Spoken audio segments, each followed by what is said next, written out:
ପିଲାମାନେ, ଆଜି ଆମେ ମହାପାପୀ ଅଜାମିଳର କଥା ଶୁଣିବା। ଅନେକ ଦିନ ତଳର କଥା। ଗୋଟିଏ ଗାଁରେ ଅଜାମିଳ ନାମକ ଜଣେ ନୈଷ୍ଠିକ ବ୍ରାହ୍ମଣ ତାର ପରିବାର ସହିତ ରହୁଥିଲା। ସେ ଜଣେ ଜ୍ଞାନୀ ଆଉ ଈଶ୍ୱର ଭକ୍ତ ଥିଲା। ସେ ବହୁତ ଭକ୍ତିର ସହିତ ଭଗବାନଙ୍କର ପୂଜା କରୁଥିଲା। ଦିନକର କଥା, ଅଜାମିଳ ପ୍ରଭୁଙ୍କ ପୂଜା କରିବା ପାଇଁ ଫୁଲ ତୋଳିବାକୁ ଯାଇଥିଲା। ସେଠାରେ ସେ ଦେଖିଲା ଜଣେ ବେଶ୍ୟା ନାରୀ ଜଣେ ପୁରୁଷଙ୍କ ସହିତ ସେଠାରେ ବସିଥିଲା। ସେହି ପୁରୁଷଟି ମଦିରା ପାନ କରୁଥିଲା। ଏପରି ଦୃଶ୍ୟ ଦେଖି ଅଜାମିଳର ମନ ଭ୍ରମିତ ହୋଇଗଲା। ଏହାପରେ ଅଜାମିଳ ଘରକୁ ଫେରିଲା। ଈଶ୍ୱରଙ୍କ ପୂଜା କରିବା ଏବଂ ପରିବାର ମଧ୍ୟରେ ରହିବାର ଇଚ୍ଛା ତାର ସମାପ୍ତ ହୋଇଗଲା। ପ୍ରତ୍ୟେକ ମୁହୂର୍ତ୍ତରେ ତାର ଖାଲି ସେଇ ନାରୀଟିର କଥା ହିଁ ମନେ ପଡ଼ୁଥିଲା। ତେଣୁ ସେ ଘର ପରିବାର ସବୁକିଛି ଛାଡ଼ି ସେହି ନାରୀ ନିକଟକୁ ଚାଲିଗଲା। ସେହି ନାରୀର ସୁନ୍ଦରତାରେ ସେ ଏତେ ଭ୍ରମିତ ହୋଇଯାଇଥିଲା ଯେ ତାର ଖୁସି, ତାର ଇଚ୍ଛା ପୂରଣ କରିବା ପାଇଁ ସେ ସବୁକିଛି କରୁଥିଲା। ସବୁବେଳେ ସେ ତା ପାଇଁ ସୁନ୍ଦର ସୁନ୍ଦର ଉପହାର ଆଣୁଥିଲା। ତାକୁ ଉପହାର ଦେବା ପାଇଁ ଅର୍ଥର ଆବଶ୍ୟକତା ହେବାରୁ ସେ ସମସ୍ତ ପାପ କାର୍ଯ୍ୟ କରିବା ଆରମ୍ଭ କରିଦେଲା। ଚୋରି, ଡକାୟତି, ହତ୍ୟା, ଅର୍ଥ ଅପହରଣ, ଏପରିକି ସମସ୍ତ ପାପ କାର୍ଯ୍ୟ ସେ କରିବା ଆରମ୍ଭ କଲା। ତାର ଏପରି କାର୍ଯ୍ୟ ପାଇଁ ତାକୁ ଗ୍ରାମରୁ ବାହାର କରି ଦିଆଗଲା। ଦିନକର କଥା, ସେହି ଗ୍ରାମକୁ କିଛି ସାଧୁମାନେ ଆସିଲେ। ସେମାନେ ଲୋକମାନଙ୍କୁ ପଚାରିଲେ ଯେ ଏଠାରେ କୌଣସି ବ୍ରାହ୍ମଣଙ୍କର ଘର ଅଛି ଯେଉଁଠାରେ ସେମାନେ ଭୋଜନ, ଶୟନ ଆଦି କାର୍ଯ୍ୟ କରିପାରିବେ। ସେହି ଲୋକମାନେ ତାଙ୍କୁ କେବଳ ଅଜାମିଳର ନାଁ କହିଲେ। ସେମାନେ ଯାଇ ଅଜାମିଳର ଘରେ ପହଞ୍ଚିଲେ। ସାଧୁମାନଙ୍କୁ ନିଜ ସମ୍ମୁଖରେ ଦେଖି ଅଜାମିଳର ପୂର୍ବ କର୍ମ କଥା କିଛି ମନେ ପଡ଼ିଗଲା। ତେଣୁ ସେ ସେମାନଙ୍କର ଭୋଜନର ପ୍ରବନ୍ଧ କଲା। ସେହିଦିନ ରାତ୍ରିରେ ସେ ସାଧୁମାନଙ୍କ ସହ ମିଶି ଈଶ୍ୱରଙ୍କ ନାମ ଜପ କରିଲା। ସକାଳ ହେବାରୁ ସାଧୁମାନେ ଯିବା ପାଇଁ ବାହାରିଲେ। ସେହି ସମୟରେ ଅଜାମିଳ ତାଙ୍କୁ କହିଲା, ହେ ଋଷିବର, ମୋତେ କ୍ଷମା କରନ୍ତୁ। ମୁଁ ଜଣେ ସାଧୁ ବ୍ୟକ୍ତି ନୁହେଁ। ମୁଁ ଜଣେ ବେଶ୍ୟାଙ୍କ ସହିତ ରହୁଛି। ମୁଁ ଜଣେ ମହାପାପୀ। ଏପରି କୌଣସି ପାପକର୍ମ ନାହିଁ ଯାହା ମୁଁ କରିନାହିଁ।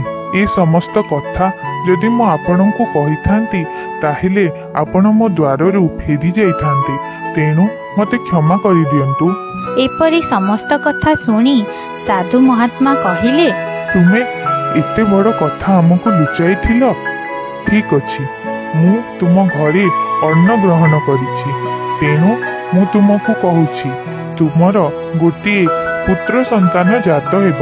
ତୁମେ ତାର ନାମ ନାରାୟଣ ରଖିବ। ତୁମେ ମୁକ୍ତ ହୋଇଯିବ। ଯାଅ, ମୁଁ ତୁମକୁ କ୍ଷମା କରୁଛି। ସାଧୁ ମହାତ୍ମାଙ୍କ କଥା ଅନୁସାରେ ଅଜାମିଳ ସମସ୍ତ ପାପକର୍ମ ତ୍ୟାଗ କରି ତାର ପରିବାର ପାଖକୁ ଗଲା। ସେ ଦେଖିଲା ସତରେ ତାର ଗୋଟିଏ ପୁତ୍ର ସନ୍ତାନ ଜାତ ହୋଇଛି। ସେ ମହାତ୍ମାଙ୍କ କଥା ଅନୁସାରେ ତାର ନାମ ନାରାୟଣ ରଖିଲା। ସବୁଠାରୁ କନିଷ୍ଠ ସନ୍ତାନ ହୋଇଥିବାରୁ ସେ ତାକୁ ବହୁତ ଭଲ ପାଉଥିଲା। ତେଣୁ ସେ ସବୁବେଳେ ନାରାୟଣ ନାରାୟଣ ବୋଲି ତାକୁ ଡାକୁଥିଲା। ଏହିପରି ଭାବରେ ଅନେକ ଦିନ ଚାଲିଗଲା। ଦିନେ ରାତ୍ରିରେ ଅଜାମିଳ ଶୋଇଥିବା ସମୟରେ ଯମଦୂତମାନେ ତାକୁ ନବାକୁ ଆସିଲେ। ତାଙ୍କର ରୂପ ଏତେ ଭୟାନକ ଥିଲା ଯେ ଅଜାମିଳ ଅତ୍ୟନ୍ତ ଭୟଭୀତ ହୋଇଗଲା। ଯେହେତୁ ସେ ନିଜ ପୁତ୍ରକୁ ବହୁତ ଭଲ ପାଉଥିଲା, ତେଣୁ ତାର ଜୀବନ ରକ୍ଷା ପାଇଁ ସେ ତାକୁ ଡାକିଲା, ନାରାୟଣ ମୋତେ ବଞ୍ଚାଅ, ନାରାୟଣ ମୋତେ ବଞ୍ଚାଅ। ଠିକ୍ ଏହି ସମୟରେ ପ୍ରଭୁ ନାରାୟଣଙ୍କର ଦୂତମାନେ ତାର କଣ୍ଠ ଶୁଣି ଭାବିଲେ ଯେ ସେ ତାଙ୍କ ପ୍ରଭୁ ନାରାୟଣଙ୍କୁ କେହି ଭକ୍ତ ଡାକୁଛି। ତେଣୁ ସେମାନେ ଯାଇ ଅଜାମିଳକୁ ରକ୍ଷା କରିଲେ। ସେମାନେ ଯମଦୂତମାନଙ୍କ ସହିତ ଯୁଦ୍ଧ କରି ଅଜାମିଳର ପ୍ରାଣ ରକ୍ଷା କରିଲେ।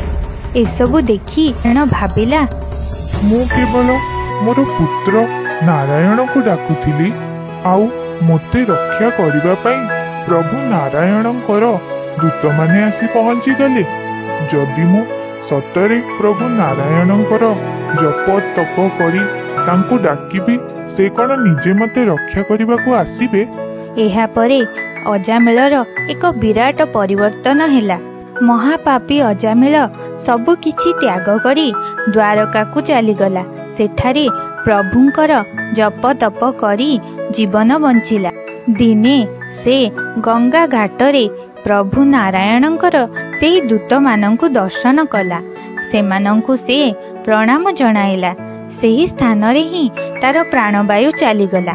ମୃତ୍ୟୁ ପରେ ସେ ବୈକୁଣ୍ଠକୁ ଚାଲିଗଲା। ସେଠାରେ ରହି ପ୍ରଭୁ ନାରାୟଣଙ୍କର ସେବା କରିବାର ସୁଯୋଗ ପାଇଲା। ଏହିପରି ଭାବରେ ମହାପାପୀ ଅଜାମିଳ ପ୍ରଭୁଙ୍କର ନାମ ଜପ କରି କରି ମୁକ୍ତି ଲାଭ କଲା। ରିନି ନିନି, ତେବେ ଏଇ କାହାଣୀରୁ ଆମେମାନେ ଶିଖିବା ଯେ ପ୍ରଭୁ ନାରାୟଣଙ୍କର ନାମ ଏତେ ମହାନ ଯେ ତାର ଜପ କରିବା ଦ୍ୱାରା ନିଜର ପାପ କର୍ମରୁ ମନୁଷ୍ୟ ମୁକ୍ତି ଲାଭ କରିପାରିବ।